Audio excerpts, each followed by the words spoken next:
and you can afford this because it was cheap.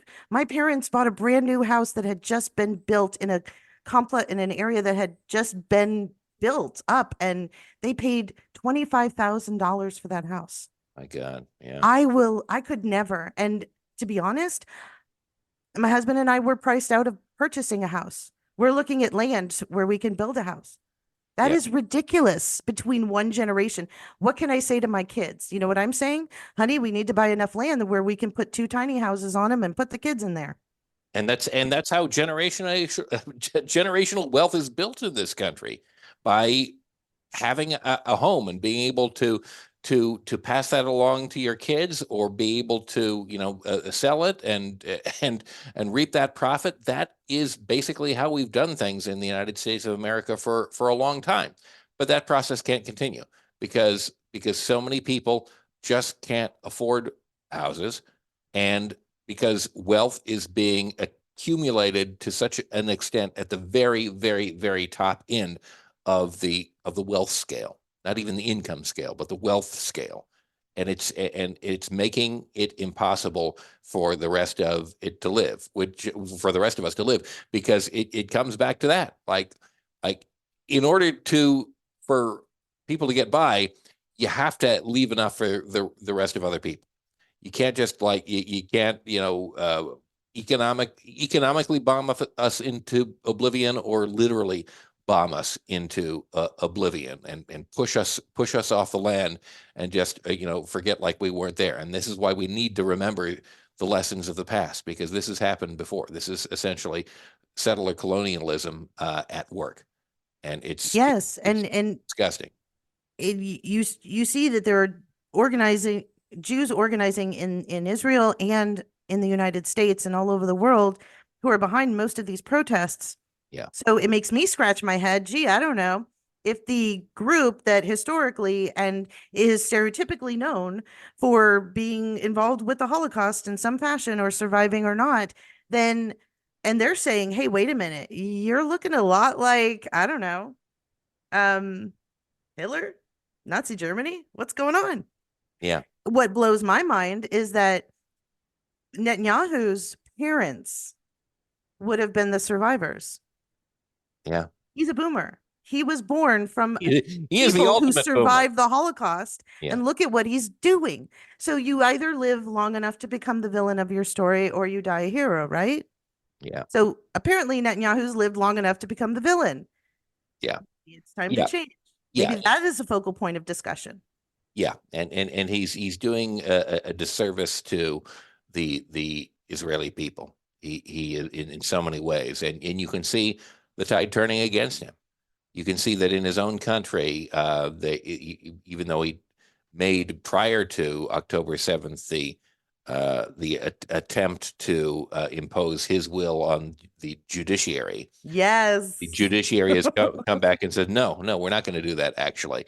And I think he has something like a 13% approval rating. Oh, and like in the midst of this, let's remember that he fucked up.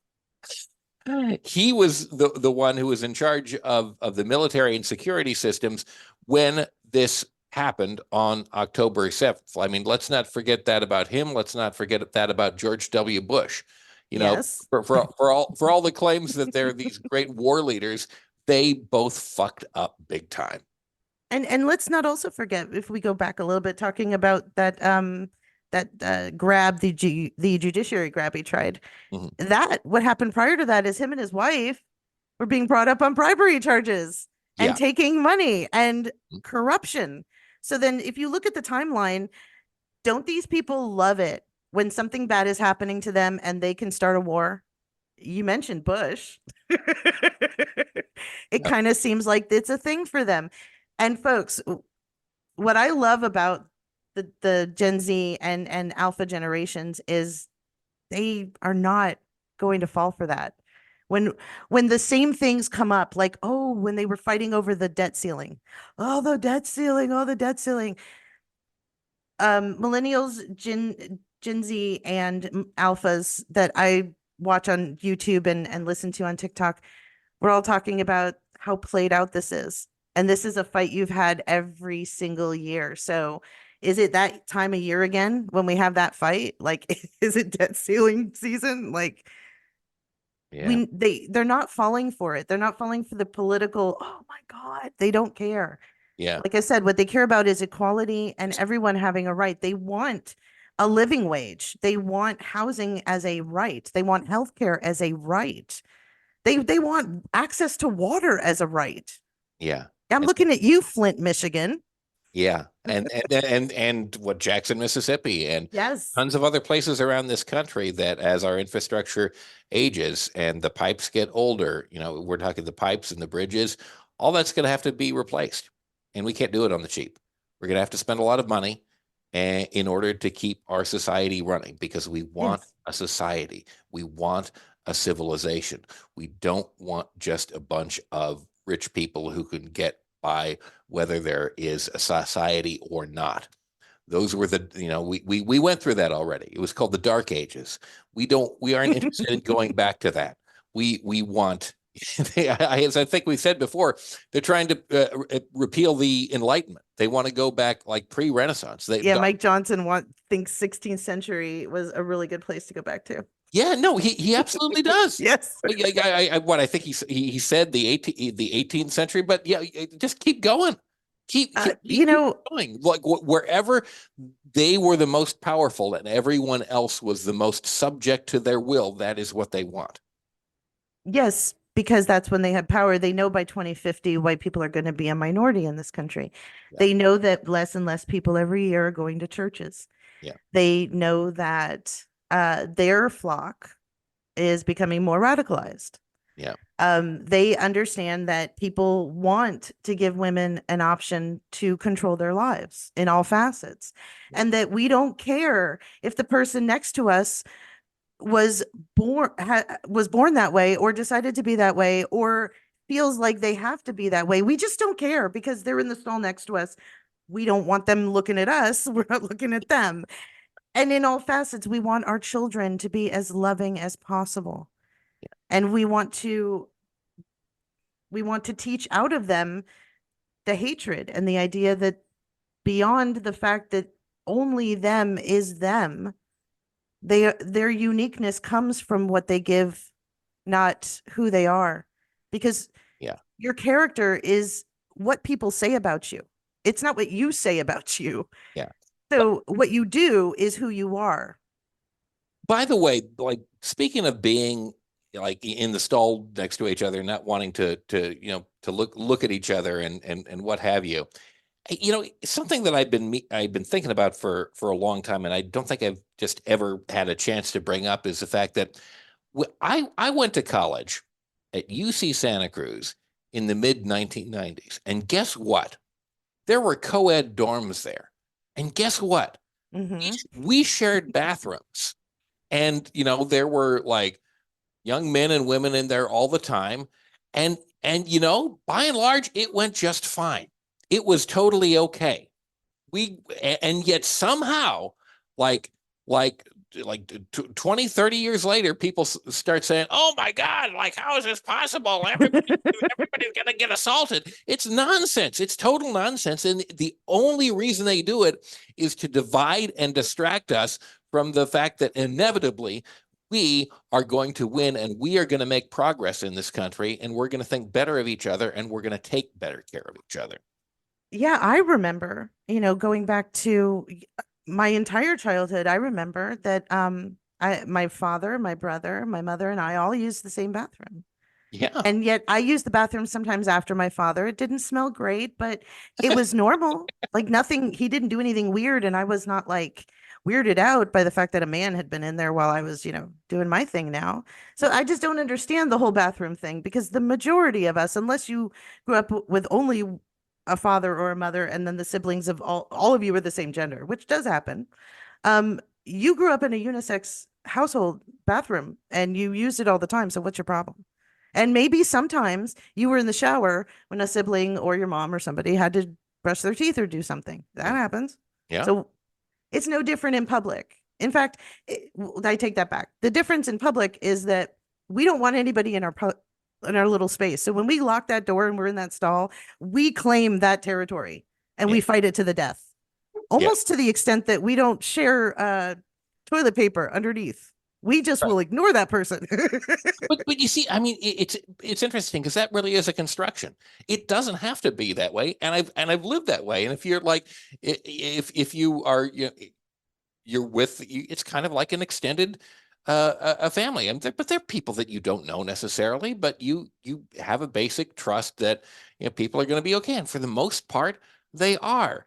And when Mhm. someone has a problem, you sit down and you talk about it and you deal with it. And yeah, sometimes maybe somebody, ends up having to move, but that's not usually the case. And you shouldn't have to have this like this weird like segregated system just because occasionally so someone is not socialized correctly or whatever it happens to be.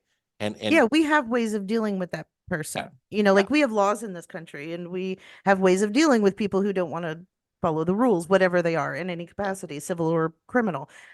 But like you said, we shouldn't penalize people for exactly. wanting to live in an empathetic, free society Yeah, because some people won't follow the rules. Because guess what? That's just humanity. We have a history of that. That's why we have rules. yeah. So let everyone else be free. And then when the douchebags douche, we will deal with them. Douchebag's gonna douche. I mean, Yeah, they're going to douche. it's true. So I mean, really, overall, yeah, okay, there are problems, and Democrats and Joe Biden, please, please, please pay attention to what's going on and what especially young people are telling you about what's going on in Gaza, because you cannot let this country slip into authoritarianism because you're just digging your heels in and you're doing what you've always done. It's not okay. We're not going to let you do it. It's just not acceptable. But the fact that all these young people and many people in the United States and around the world are just saying that, the bullshit that we're hearing from people like John Kirby and the bullshit that we're hearing from the media and the fact that they're ignoring virtually everything that demonstrates obviously that this is a horrific thing that is going on.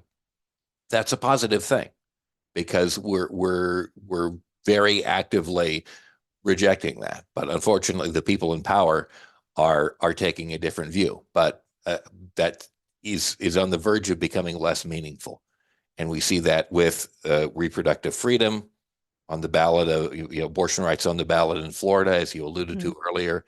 It's becoming the case with our support of Israel.